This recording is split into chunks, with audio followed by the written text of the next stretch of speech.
एक समय की बात है, एक ब्राह्मण ब्राह्मणी होते हैं। उनके कोई संतान नहीं होती है। ब्राह्मणी होली के बाद से 10 दिनों तक दशामाता की कहानियां सुनती थी और 10वें दिन दशामाता की पूजा करती थी। दशामाता की कृपा से उसके एक लड़की हुई। कुछ समय पश्चात ब्राह्मणी मर गई। ब्राह्मण बस्ती में भिक्षा मांगने जाता था। वह अपनी बेटी को बोलकर जाया करता था कि खिचड़ी बना लेना, सब्जी बना लेना। उनके घर के सामने एक कुम्हारिन रहती थी। कुम्हारिन ने सोचा कि इस ब्राह्मण की पत्नी नहीं है तो मैं इससे शादी कर लूं। इसलिए कुम्हारिन क्या करती कि ब्राह्मण की बेटी सब्जी खिचड़ी जो भी बनाया करती उसमें कुम्हारिन कंकर डालकर चली जाया करती। ब्राह्मण जब भोजन करने बैठता तो उसके मुंह में कंकर आते। वह अपनी बेटी को बोलता कि बेटी अच्छी तरह से साफ नहीं करती क्या, मुंह में कंकर आते हैं। उसकी बेटी बोलती है पिताजी मैं तो अच्छी तरह से साफ करके ही बनाती हूँ। एक दिन जब ब्राह्मण के घर भोजन बन रहा था तो वह दरवाजे के पीछे छिप गया। वह क्या देखता है कि उसके घर खाना बनने के बाद कुम्हारिन आई और खिचड़ी में कंकर डालकर जाने लगी। वह जैसे ही जाने लगी ब्राह्मण ने उसका पकड़ लिया और उससे पूछा कि तू प्रतिदिन हमारे भोजन में कंकर क्यों डालती है।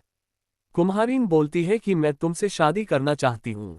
ब्राह्मण कहता है कि मैं तो ब्राह्मण हूँ और तू कुम्हारिन है, शादी कैसे हो सकती है। यह शादी नहीं हो सकती है। परंतु कुम्हारिन तो जबरदस्ती ब्राह्मण के घर आकर रहने लग गई। कुम्हारिन के एक कानी लड़की थी।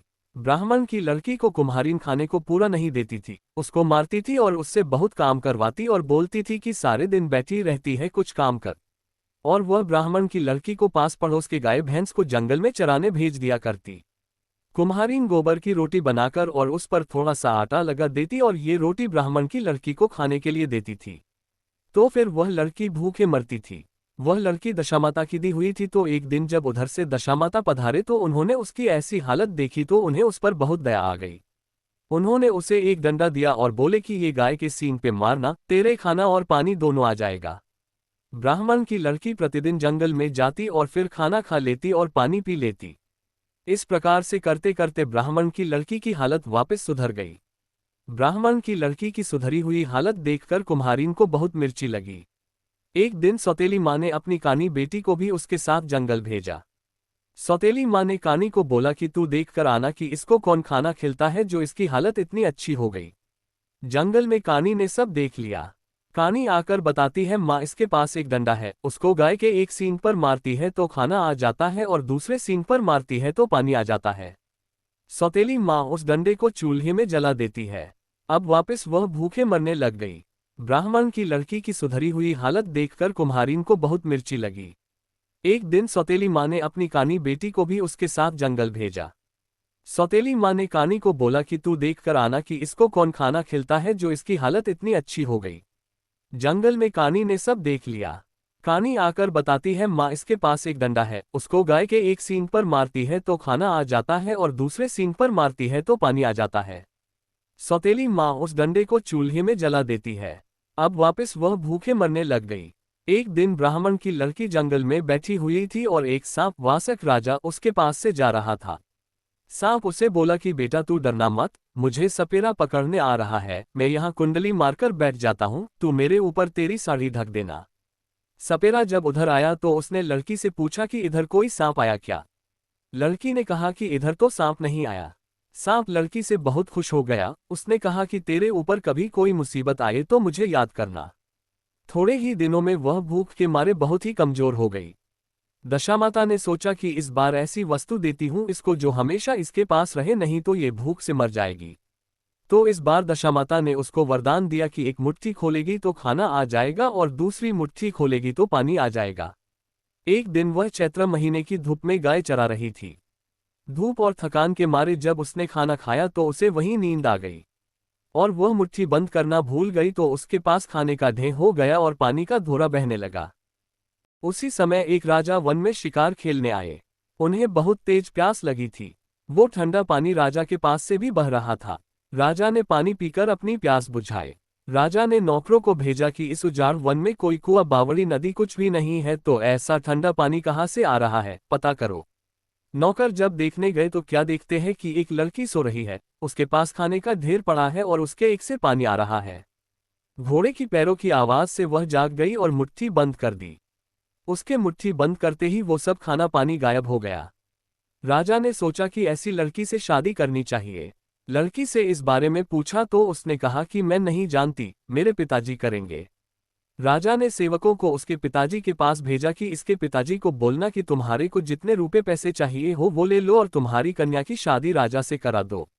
ब्राह्मण ने अपनी लड़की की शादी राजा से करा दी। शादी करके वह राजा के रावले में गई। जब वह परिंदे जाती तो पानी भर जाता, रसोई में जाती तो तरह तरह का भोजन तैयार हो जाता। उसके आने से पूरा रनवास खुश हो गया। सब बोलते हमारे कितने अच्छे रानी सा आए कि हमारे सब काम हो जाते। 9 महीने पश्चात उसके एक लड़का हुआ। लड़का होने के कुछ दिनों पश्चात उस सौतेली माँ ने ब्राह्मण को उसकी बेटी को घर लाने भेजा कि शादी कराने के बाद भी नहीं लाए, अब तो लड़का हो गया। लोग ताने मारते हैं कि बेटी को पिए नहीं लाए, सो आप उसे लेकर आओ। तो फिर ब्राह्मण अपनी बेटी को लेने गया। राजा ने अपनी रानी को भेज दिया। इधर सौतेली माँ ने अपनी बेटी को समझा दिया कि वो आए तो उसको बोलना कि जीजी भाई आप थक गए होंगे, चलो अपन कुएं पर नहाने चलते हैं। और उसके कपड़े जैवर खुलवा देना ये बोलकर कि ये खराब हो जाएंगे, और बोलना कि पुराने कपड़े पहनकर नहा लो, नहाकर फिर से अच्छे कपड़े पहन लेना। जैसे ही वह कुएं में उतरे तो उसे कुएं में धक्का दे देना जो वह पानी में डूबकर मर जाएगी, और उसके जैवर कपड़े तू पहन लेना। जैसे ही वह कुएं में उतरी सौतेली बहन ने उसे धक्का दे दिया जो वह गिर गई। गिरते ही उसने वासक राजा को याद किया, है वासक राजा मेरी रक्षा करना। उसके प्रार्थना करते ही वासक राजा वासुकी आए और उसे झेल लिया, डूबने नहीं दिया उसे। नाग के फन पर बिठाकर नागलोक ले गए और कहा कि यहाँ पर सभी तरह के नाग रहते हैं।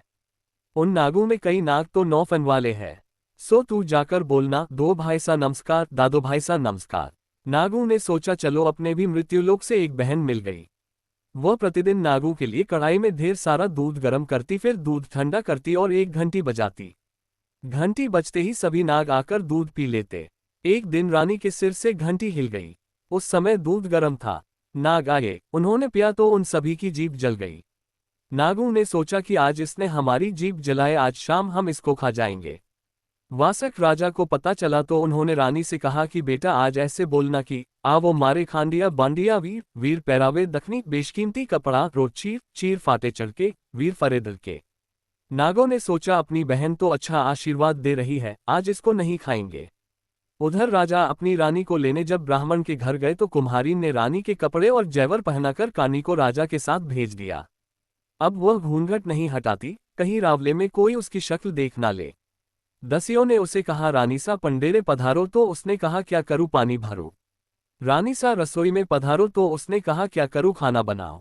सब कहने लगे कि ये तो पहले वाले रानी सा नहीं है। राजा ने कहा कि एक गुनती सिलाकर एक तरफ इस कानी को भरना और दूसरी तरफ बड़े बड़े पत्थर भरकर काले बैल के ऊपर रखकर इसके घर पर नीचे इसको डालकर ऊपर पत्थर डाल देना। सेवकों ने पूछा कि फलां ब्राह्मण का घर कौन सा है। सेवक उसके घर पहुंचकर बोले यहाँ डालो, यहाँ डालो। कुम्हारीन तो बहुत खुश हो गई कि मेरी बेटी ने जाते ही मेरे लिए खूब माल भेजा है। परंतु जैसे ही उसने खोला उसमें से बेटी निकली। बेटी को देखते ही वो बोली, ऐ बेटी कानी, तू तो कहीं नहीं समाई। कानी बोली कि माँ तूने मेरे हाथ पैर क्यों तुड़वाए। जब दिवाली का त्योहार तब वह बहुत उदास बैठी थी। उसको उदास देखकर वासक राजा ने पूछा कि बेटा क्या बात है, तू उदास क्यों है।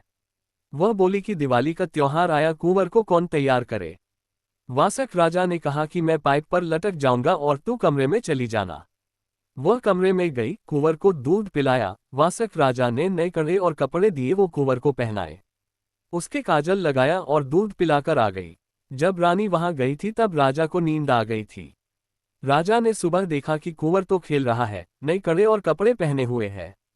राजा ये देखकर बहुत खुश हुआ कि इसका मतलब रानी कहीं ना कहीं जरूर है। होली पर भी कुंवर के कड़े, कंठी, पीले कपड़े सिलाकर ले जाने लगे। उधर राजा ने भी सोचा कि होली पर भी रानी जरूर आएगी। राजा अंगुली पर चीरा लगाकर उसमें नमक मिर्ची लगाकर बैठ गए ताकि उन्हें नींद नहीं आए। रानी आई। राजा बोले कि रानी आपने मेरे साथ धोखा करा। रानी बोली कि आपने धोखा दिया। मैंने आपको मना करा था कि मुझे मत भेजना पिया, वो मेरी सौतेली माँ है, फिर भी आपने मुझे भेज दिया। राजा बोलता है कि अब यहीं रुको रानी। रानी कहती मेरे साथ मेरे पिताजी है, वो नाग है, अभी आपको खा जाएंगे। आप बोलना कि ससुरजी सा खम्मा घनी खम्मा घनी। वासक राजा बोले कि जीवो जमाए सा, जीवो जमाए सा। वासक राजा को भी अपने साथ नागलोक ले गए। थोड़े दिन नागलोक रहने के बाद राजा वासक राजा से कहते हैं कि अब आप रानी को मेरे साथ भेजने की कृपा करें। वासक राजा कहते हैं कि यह तो मेरी बेटी जैसी है। जैसे बेटी की विदाई करते हैं वैसे ही सब डच डायचा, हाथी, घोड़े लाव लश्कर के साथ वासक राजा रानी की विदाई करते हैं। राजा रानी महलों में आ जाते हैं। कुम्हारीन को जब पता चलता है कि रानी अभी मरी नहीं है तो वह ब्राह्मण को वापस उसे लेने के लिए भेजती है। वह ब्राह्मण से कहती है कि बेटी की बहुत याद आ रही है, सो आप उसे लेकर आओ, और वह साथ में जहर के लड्डू बांध देती है कि लड्डू खाएगी तो मर जाएगी। राजा तो पहले की सब बात भूल जाते हैं और रानी को ब्राह्मण के साथ वापस भेज देते हैं। दास दासी और रनवास वाले सब परेशान हो जाते हैं। इस बार उस सौतेली माँ ने पिंजरा बनवाया। वह कानी को कहती है कि जब अच्छे गहरे पानी में जाए तब तू रस्सी छोड़ देना ताकि वह बच न सके। रानी अपने पिया आ जाती है। कानी बोलती है कि आओ जीजी बाईसा, चलो अपन नहाने चलते हैं। इस बार अपन नदी पर नहाने जाएंगे ताकि गिरने का डर नहीं रहे। ये पिंजरा भी बनवाया है जो आप कहीं नहीं गिरोगे। जेवर और पुराने कपड़े उतार दो और ये पुराने कपड़े पहन लो। जब थोड़ी दूर पिंजरा गया तो कानी ने ये कहकर रस्सी छोड़ दी कि यहाँ पानी अच्छा गहरा है। रानी के तो दशामाता इष्ट था जो लकड़ी का पिंजरा था जो वह सोने का हो गया। अब वो पिंजरा बहता बहता बहुत दूर तक चला गया। एक शहर आया, वहां नदी के पास ही राजा का महल था। वह राजा नदी की तरफ ही देख रहा था। उसने कीरों को बोला कि वो नदी में कुछ चमकीला बह रहा है, उसे निकाल कर लाओ। उसके अंदर जो है वो मेरा है, बाहर वाला तुम्हारा है। वो लेकर आए। उस राजा ने अपनी रानी से कहा कि मेरे बहन लाया हूं। उसके तो दशामाता का वरदान था, तो उस राजा के वह भी जब वह रसोई में जाती तो खाना बन जाता और परिंदे जाती तो पानी भर जाता। सब रनवास वाले तो बहुत खुश हो गए कि राजा के बहन तो अच्छी आई, कुछ काम नहीं करना पड़ता। उधर वो राजा रानी को लेने गए तो कुम्हारीन ने वापस कानी को रानी के कपड़े व जेवर पहना कर भेज दिया।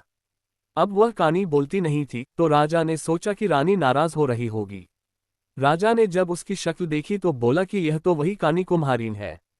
राजा ने वापस गुणती मंगवा कर भेज दिया और सेवकों को बोला कि इस बार इतने बड़े पत्थर इस पर पटकना कि यह जीवित नहीं बचे। फिर कानी कुम्हारीन को नीचे डालकर ऊपर बड़े पत्थर डाले। कानी कहती है, माँ तुझे धन भाता है पर मेरी क्यों हड्डियां तुड़वाती है। कुम्हारीन बोलती है, बेटी कानी तू कहीं नहीं समानी। राजा ने सोचा कि रानी तो अब जीवित नहीं होगी तो उसने संन्यास ले लिया। राजा अपने शहर से निकल गए। वो अलग अलग जगह जाते, सबके दुख सुख की बात सुनते और समाधान करते। एक दिन घूमते घूमते राजा उसी शहर में पहुंचे कि जहां रानी रह रही थी। राजा एक आश्रम में बैठ गए और जो भी दुखी लोग उनके पास आते उनके दुखों का समाधान निकलते। सब लोग कहते कि कितने अच्छे साधु बाबा हमारे शहर में आए। सब लोग अपना दुख लेकर आश्रम में जाने लगे। उस शहर के राजा के कानों तक भी यह बात पहुंची। राजा भी आश्रम में गए, अपनी बहन को भी जबरदस्ती ले गए। रानी ने मना कर दिया कि मुझे कुछ नहीं बताना। साधु ने पूछा, क्या परेशानी है बताओ। रानी बोलती है कि मेरी मुसीबतों की तो गिनती ही नहीं है, अनगिनत परेशानियां झेली। छोटी थी तब माँ मर गई, सौतेली माँ आई, वो मारती पीटती थी, खाने को नहीं देती थी। मेरे पिताजी ने मेरी राजा से शादी करा दी। रानी पूरी बात बताने लगी। बताते बताते रोने लग गई। साधु ने कहा, वाह बस अब मैं सब समझ गया। वह रानी से कहता है कि आपके कारण ही मैंने संन्यास लिया। उसने राजा से कहा कि आपकी बहन को हमारे साथ भेजने की कृपा करें। राजा बोले, ऐसे कैसे भेजे, ये तो हमारी प्यारी बहन है। हमारी बहन की विदाई तो हम ठाट बाट से करेंगे। राजा ठाट बाट से अपनी बहन की विदाई करते हैं। राजा रानी अपने महलों में आते हैं और सुखपूर्वक अपना जीवन व्यतीत करते हैं। हम भी दशामाता जी से यही प्रार्थना करते हैं कि हे दशामाता, ब्राह्मण की बेटी को जैसी परेशानी झेलनी पड़ी वैसी किसी को भी नहीं झेलनी पड़े, और जैसे आपने पग पग पर उसकी रक्षा करी वैसी रक्षा हम सबकी करना, और जैसी कृपा उस पर रखी वैसी कृपा हम सब पर करना।